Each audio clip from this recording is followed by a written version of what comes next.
Yəni Bakı komandasından danışmamaq mümkün deyil, Bakı komandasını xatırlamamaq mümkün deyil. Bakı komandasının xüsusi yeri olub Azərbaycan futbolunda. Necə xatırlayırsınız? Bakının yoxluğunu düşünəndə hansı hissləri keçirirsiniz? Baxın, ən azından bu günləri Bakı Futbol Klubunun 5 təbii meydançası vardı. Onun ikisi də isitmə sistemi iləndir. 2 dənə də süni meydançası, 7 dənə meydança. 100 nəfər Azərbaycanın bütün bölgələrindən biz perspektivli futbolçuları seleksiya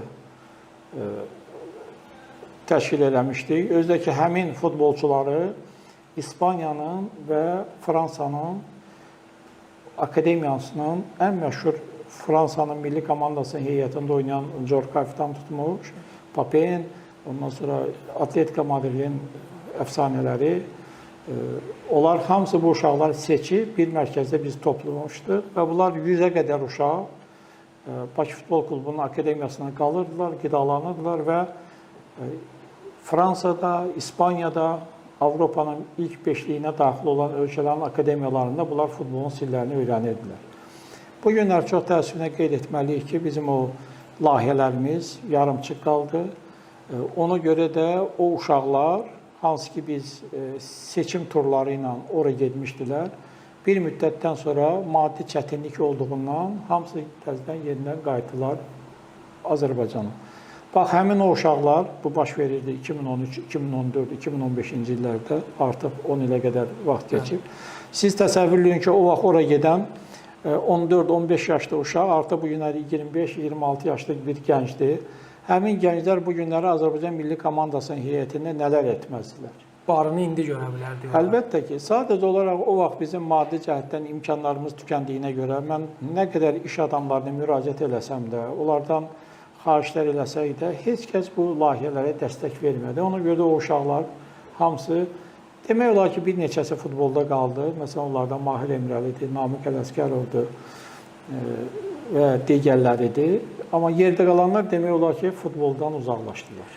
Yaşar müəllim, o yarımçıq layihədən bugün biz deyirik ki, Azərbaycan futbolunda ən üzdə olan futbolçumuz Mahir Əmrəlidir. Yəni o yarımçıq layihədən Mahir Əmrəli üzə çıxdı. Namiq Ələsgərov üzə çıxdı ki, bir dövr Azərbaycan çempionatında bombardir oldu, hətta Neftçini çempionluğa daşıdı.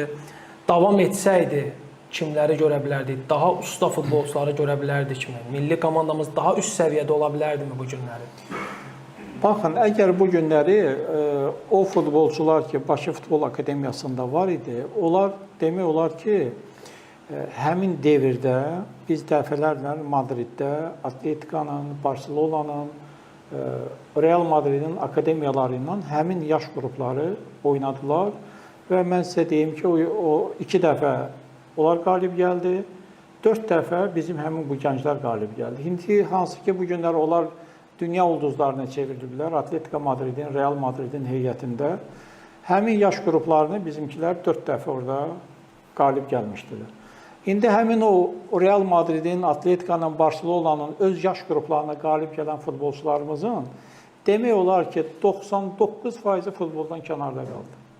Onlar artıq futbolla məşğul deyirlər. Bu böyük bir faciə, hansı ki, öz yaş qrupunda vaxtı ilə onlara qalib gələn uşaqlar bu günləri bura gəlib baxımsızlıqdan, futbola olan münasibətdən, futboldan kənarlaşdılar.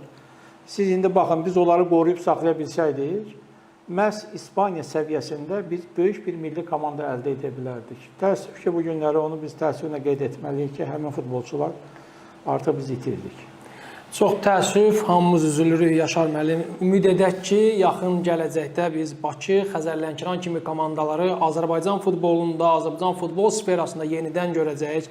Həmin o akademiyaları yenidən görəcəyik. Çünki hazırki futbolumuzun buna çox ehtiyacı var. Hazırki futbolumuzun inkişafı məhz belə klublardan, belə akademiyalardan keçir.